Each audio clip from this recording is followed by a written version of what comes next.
So I almost never cover fan films on this channel, mostly because I personally just never really care for them. But this one was getting a lot of attention, and it is Halloween time, and I'm definitely in the mood for some Halloween.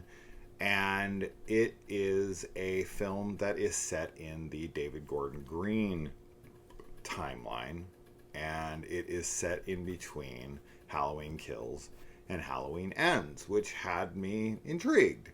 And I was like, all right, cool. And then, of course, as usual, I always have to kind of gauge the reactions, right, of people, because I always feel like people are either too harsh or too favorable with fan films. It seems to be hyperbole either way.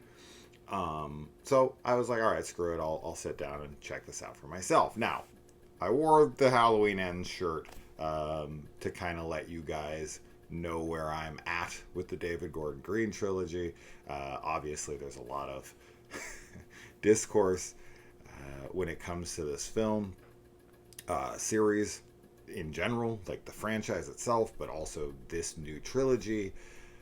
Halloween fans are passionate, we'll just say that. So, yeah, I mean, I love Halloween Ends. It's my favorite of the trilogy. I know that there's a lot of people who feel very strongly the other way. That's fine. I mean, at this point, I don't think I really need to talk about that. I've talked about that enough on this channel, so let's move on from that. So, as far as fan films go, I have never seen a fan film that didn't feel like a fan film, right? And I always see people posting and making these ridiculous claims of like, it's better than half the movies in the franchise and this and that. And every time I watch it, I'm always like, this is nowhere near as good as anything in this franchise. So that's typically how I feel about these films in general. And as far as fan films as a concept, I think that they're fun, but I also think people are putting way too much time, effort, and money into movies like this. And I feel like their talents and efforts would be better used towards something original for themselves. Something, if you're going to raise this much money. But then, of course, I also get the flip side of it is like name recognition, and it's something you love as well, right? You're like, I've always wanted to make a Halloween film, and this is the only way I'm going to be able to do it. And plus, if I make an original film, there's a million original films that get released every freaking year, and 95% of them fall into obscurity, and this is the best way to get my name out there and to get noticed. And like, I get all of the desires and everything. So fan films have always just been something for me that I'm just like, I feel very mixed on them. So that's where I'm at with fan films. That's where I'm at with Halloween David Gordon Green trilogy. I like Halloween 2018 and Kills, and I love Ends. That's where I'm at. So that's how I come into this. So those are all my little caveats for what I'm about to say. So there you go. I am not a hyperbolic person. I try to judge things very fairly, and you do kind of have to gauge or rate fan films on a curve. So let's also keep that in mind. Now, Halloween Aftermath. This is a 2-hour and 15-minute long film. So just recently, I talked about and kind of skewered other reviewers. I think it was in my Shelby Oaks review, for the opinion that every film, like every reviewer's review, always has to be like, this could have been 20 minutes shorter. That's always what I hear. Like, they could have trimmed off 10 minutes, 15 minutes, 20 minutes. Our attention span is shrinking, and as it continues to shrink, the amount of time that could be edited off movies continues to expand. Eventually, it's just going to be like, this movie could have been 1 minute long and been on TikTok. I mean, I feel like that's where we're fucking heading. So, allow me to sound hypocritical here. This movie is way too long for what it is. That's just outright. There's total and you know what's funny is that a lot of times when I say that, I shouldn't say a lot because I don't say that a ton. But when I do say it, I always kind of struggle on where I would cut and what I would cut. With this one, I actually know all the things I would cut from this film, for the most part, or like condense if I was going back and rewriting it and taking it and condensing it down. So there's that right out the gate. It is way too long. Secondly, this just can we stop with like the whole I can't believe it's a fan film. Like it looks like a theatrically produced Hollywood production movie. No, it does not. No, it does not. This feels like a fan film through and through. As all of them do. As they always do. You know, maybe one day one will come out that will absolutely blow me away and be like, this genuinely feels like this is a Hollywood film. That's not happened yet.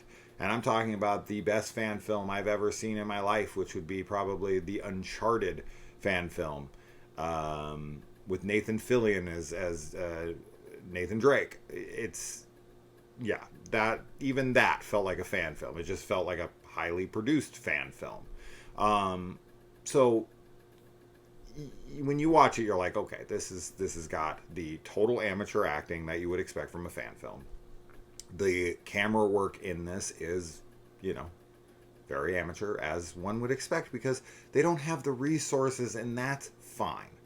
Now, there are a lot of things here to talk about when it comes to the story. So the story actually somewhat reminds me as almost an homage, which is kind of funny because I saw a lot of talk about how there's people who are on one side versus the other, and they're kind of talking about this element as if like, okay, the Halloween Ends lovers are like, oh, that Halloween Aftermath movie is just coming out to kind of shit on and try to dismiss Halloween Ends, almost like a retcon of it. I didn't get that feeling in this movie at all. I feel like this is just a in-between quel that is trying to not fuck up with the timeline or anything, and there's nods to Halloween Ends within here. So I don't see that. And then on, you know, the flip side of that with the Halloween Ends haters, they're like, oh yeah, this is here to replace Halloween Ends. Just not true. But anyway, yeah, I just feel like with this movie, what I was getting at there, what I find kind of ironic, is that if you believe this is like a Halloween Ends retcon or, you know, or not, whatever, it kind of shares a similar story to Halloween Ends in a way, right? We've got our main character who's named after the writer, which I thought was kind of funny when I saw the name of the writer and then I saw the name of the main character. I was like, you named the main character the same name as yourself? That was funny to me. But regardless, he is very Corey Cunningham, right? Like, he is someone in town that something happens to, and he's become kind of like a social pariah because of it. People are mad at him. He has isolated himself, and then he has kind of this, you know, this romance thing going on throughout the movie, much like Corey and Allison. I feel like there's a lot of similar beats here to Halloween Ends, where this main character reminds me of Corey Cunningham. Now, does he become a killer and all of that stuff? No. So that's definitely different. But he fights back against Michael.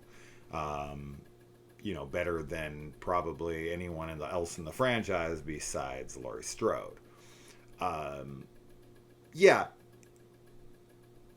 There's a lot of like stuff between him and his girlfriend, who they broke up and they're trying to get back together, and there's a lot of weirdness between them because of it, and then his sister and him, and there's a lot of character stuff going on between them. it definitely bloats the film tremendously, and I think that you could do it much, much faster. As far as like the action sequences and stuff go, yeah, I mean, this movie doesn't have the budget or anything to do like any gore. I don't know what they'd allow on YouTube as far as the graphic displays of violence and gore goes anyway, but even if they could afford it, so I don't know, but regardless, there's very, very little going on here as far as like gore. But putting that aside, as far as like how the action sequences are shot in the openings, I would say they're not very good. A lot of quick cuts, a lot of frantic movement, trying to make it look intense when you're just trying to hide the fact that you don't have the resources to make a good action sequence, which I understand. But yeah, as far as like, okay, Michael Myers himself in this looks pretty good. I mean, for the most part, I think there's a good emulation of James Jude Courtney to a degree, for sure. I think that the person playing Michael is good. But yeah, I mean, it's a fan film. I mean, I hate to keep coming back to that, but that's the limitations are very apparent. I think where this film is its most successful is in its last act, right? I think this is supposed to be kind of a makeup, so to speak, for the underwhelming fight between Michael and Laurie Strode that a bunch of people felt duped from in the promotion of Halloween Ends, right? Like that's the big hubbub and what has made people so disgruntled is that they were promised this epic showdown between like a 70-year-old woman and a 70-year-old man. And they were blown away when it wasn't 3 hours long of a fight sequence. So this one's definitely longer and more is happening to it, and I think that's probably where it shines best is in its climax, which is good. It just takes way too long to get there. Now there's nods throughout this movie to multiple films throughout the franchise, whether it's Halloween 3 or Halloween 6 or Rob Zombie's Halloween, which I liked the little nod to Zombies Halloween 2 with the look of Hobo Myers, so good on them for that. That was fun. And it was I had no idea that Lee was going to be making an appearance in this from Drum Dums, but listen closely. If you know his voice, you'll hear it very early on in the movie. I should say I was watching this, and then a phone call happened, and I was listening for about 2 seconds before I was like, I know that voice. I know that voice. So shout out to Lee from Drum Dums.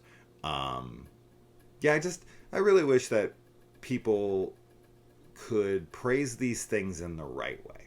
I think there needs to be a balance with the reviews of movies like this, where you say, wow, this was impressive for a fan film, and here's what the things that they did very well, and then here's what they didn't do well, but I blame a lot of that on limitations. I blame that on the fact that they don't have a budget and that they're trying their best, and I think the effort is commendable, right? But blowing smoke and speaking in hyperbole, it's just not beneficial, because I think that it hurts the viewing experience for those coming after, right? Like we talk about on the channel, where I feel like production companies and marketing teams kind of sandbag a production before it even launches by being like, the audience, the people in the theater were so scared they were having panic attacks and some died in the theater. This movie is too scary for most critics to finish. Most walked out hyperventilating or whatever, right? And so, of course, that gets all of the thrill seekers and the tough guys and everything that come out of the woodwork, and they're like, oh, I'm going to prove that this movie's bullshit. And they walk in the theater and they sit through the whole thing like this. And then the movie ends and they were like, it wasn't all that. It was garbage, blah, blah, blah, right? And that's always super, super annoying. And I feel like the same is true here, where people kind of set up this false expectation of fan films, and they're like, it's just as good or even better than Hollywood productions. Like, it's better than the David Gordon Green trilogy. It looks like it fits in there perfectly. It's seamless with the franchise. Or it's like, no, it isn't. No, it is not. It is a good fan film. It's too fucking long. All right, way too long. This thing should be 40 minutes shorter. And I think it has promise. I think it has things going for it that are quite good. I like the effects on the town. I think that's something. So I wrote a Halloween short. Didn't even have Michael Myers in it. I'm that guy. I'm that fucking guy that everyone would hate the movie of. Because the impact that Myers has on the city of Haddonfield, that's really interesting to me. Like, kind of the generational effect as well, right? Where he came into town and he killed a bunch of people X amount of years ago, and that affected generations from there down, right? Like, my story had to do with Dr. Mixter's grandkids. And anyway, putting all that aside, I like the effect Michael has on the town. Like, his impression lasts forever. It's something that I think about with any town where, like an Ed Gein or something, where there's just a stain that's on that town. Not maybe forever, but like, for a long, long time. People, don't want to buy the house that they lived in or the murders were committed in. Anytime that the town is mentioned, it always has to be, coupled with the killer's name. It's just like, you can't wash yourself of it. And mine was like the obsession with Myers and people trying to move on from it and people who are trying to embrace it. That was my script. And one guy becomes very obsessed with it and dons the mask and starts killing people, in Myers' image, because he thinks it's like the most interesting thing that's happened in the town and everyone's trying to forget it. That was way, way more interesting than to try to bring Michael back from the dead for the 800th time. Like, that's just not as interesting to me.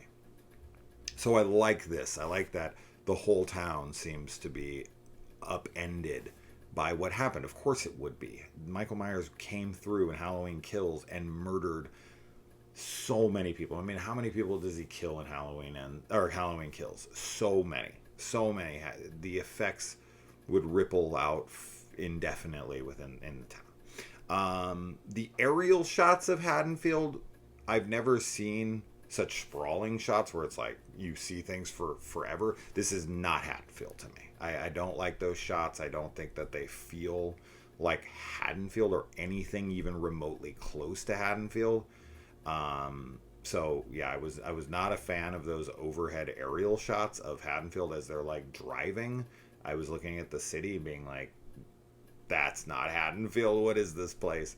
So that actually kind of took me out of things. As I said, I liked the nods to the other films, whether it's the stars in the sky or the commercial on the TV, or even nods to filmmakers within the franchise, like the movies that they watch in the movie, which was cool to see. So yeah, lots of nods, of course, as one would expect, homages here and there. And I get it. You want to make a big film with lots of different characters and big moments, and you want to have all these other kills, and I like that conceptually. I just think that when you have limited resources, you want to condense the movie down as much as possible so you can take all of the funds and all of the resources you have and give it to condense it as much as you possibly can, so all of the money goes towards the scenes that you're shooting, right? If you try to spread it out, it gets thinner and thinner as you do. So if that makes sense. Anyway, Um, yeah, I it's it's a fine, good effort fan film, but it's at the end of the day, it's still a fan film, right? Like I will eat my words if I ever see a fan film that genuinely feels like a legitimate film within the franchise. If anyone ever, but at the same time, I kind of hope that doesn't happen because you should take that money. If you have that level of money, the level of money it would take to make a legitimate film that feels like it's in the Halloween franchise, like where I put it on and I'm like, you could convince someone genuinely, Halloween fan, like this is a new Halloween film, and it's like shit. Okay, I believe it. Looks like it. Fucking feels like it. If you have that kind of resource, that kind of money, you should be making your own original film, right? Because you can't make money off of these movies. These movies are copyright protected and all of the stuff. I know people who make movies like this. Shout out to Cecil from the horror show who made Dylan's New Nightmare. I've talked to him about that at length about like what they're allowed to sell and how much money they're allowed to make. None. And it just feels like it's a passion project, it's a labor of love for sure. But if you're gonna put that much effort, in fact, Cecil was working on a sequel, and then I think he just was like, you know what, man, if I get this much money, this much time, I might as well make my own movie. So that's what he's currently trying to do, and I applaud him for that. It's like, yes, you made your splash, and Dylan's New Nightmare is perfect because it's only like 20 minutes long, 25 minutes long, right? I think that's a good thing to do with something like this. I think that if this movie condensed everything that it was trying to do, honestly, even into like a 30-minute movie, and he put all of that story into those 30 minutes and all of those resources and all of that money, I think this would be much better filmed for it. So that's my thoughts, anyways. I'm not here to harp on the movie. I feel like I'm being completely fair to the thing. I think that there's good things about this, and I think that there are like things about this that one would expect. So that's that. Those are my thoughts. All right. See you in the comments. Adios.